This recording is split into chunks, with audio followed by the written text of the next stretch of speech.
Good morning, good morning, good morning. I hope you guys are earning your sunrise. I hope you guys are taking in this good product that the sun is giving all of us. I'm continuing on talking about the book from Deepak Chopra, The 7 Spiritual Laws of Success. Today, we're going to talk about applying the law of detachment. This is straight out of the book. This is a summation. I will put the law of detachment into effect by making a commitment to take the following steps. Number 1, today I will commit myself to detachment. I will allow myself and all those around me the freedom to be as they are. I will not rigidly impose my ideas on how things should be. I will not force solutions on problems, thereby creating new problems. I will participate in everything with detached involvement. Wow. I could definitely feel for this because of trying to control things. As an engineer, I feel like, hey, I'm in control of things, of how I want the results to be. And yet, that life is not like that. Life is that sometimes the results are the results. Sometimes it's just letting someone be who they are.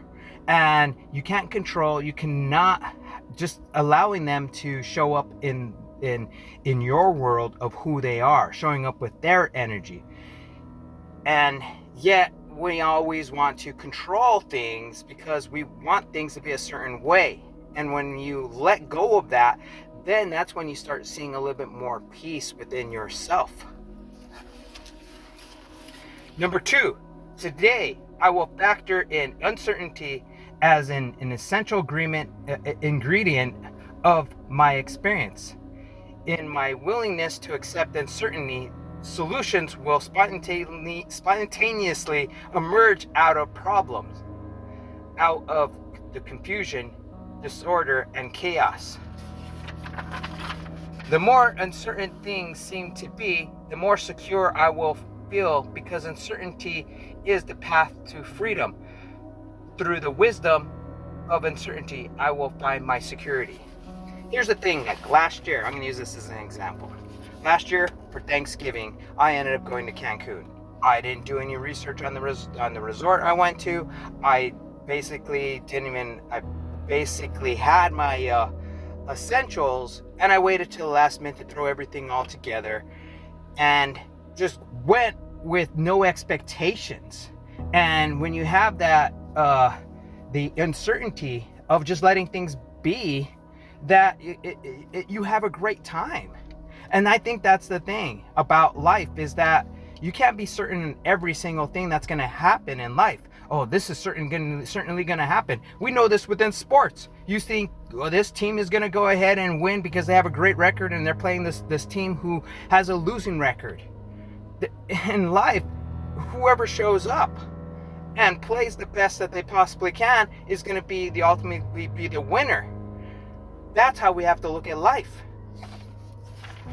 And number 3, I will step into the field of all possibilities and anticipate the excitement that can occur when I remain open to an infinity of choices.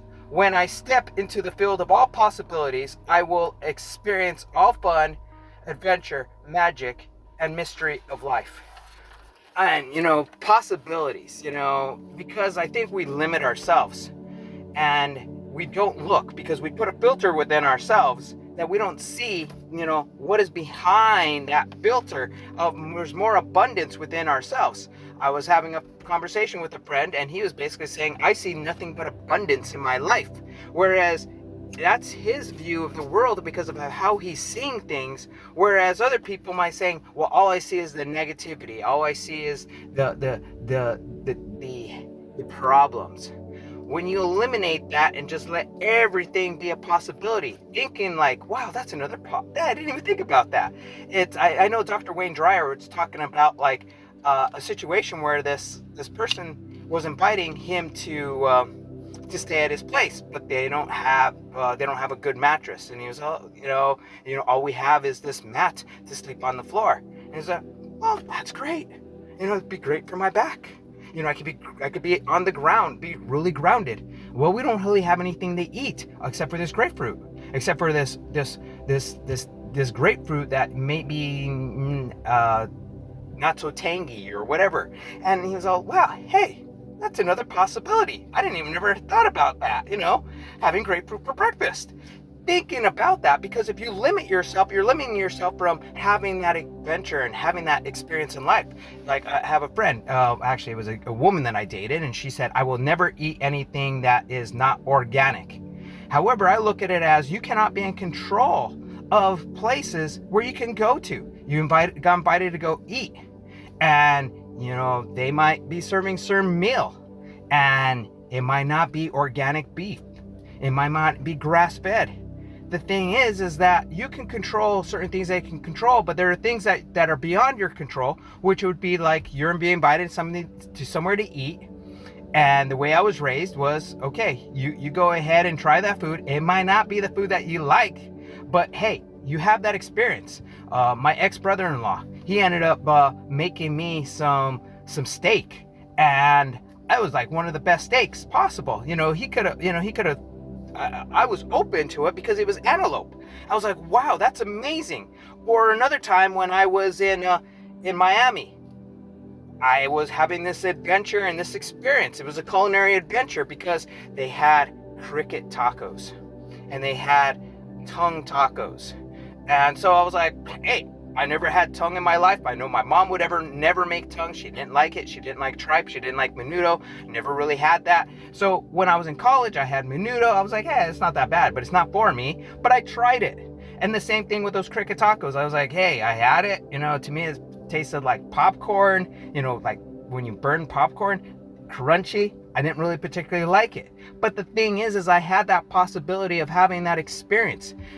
When I was in a weightlifting competition in Louisiana, what did I have? I had alligator. The thing is that trying many different things, you will only know what you like when you're open to it. You don't know what you don't know. So that's why be open to every possibility. Be open to every adventure, because then you can actually really say, did I really live my life?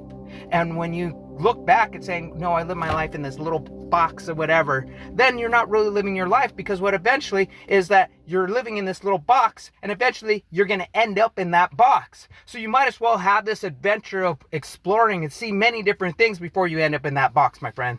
Well, you have it blessed. You have an awesome day, and be about it instead of talking about it, and namaste.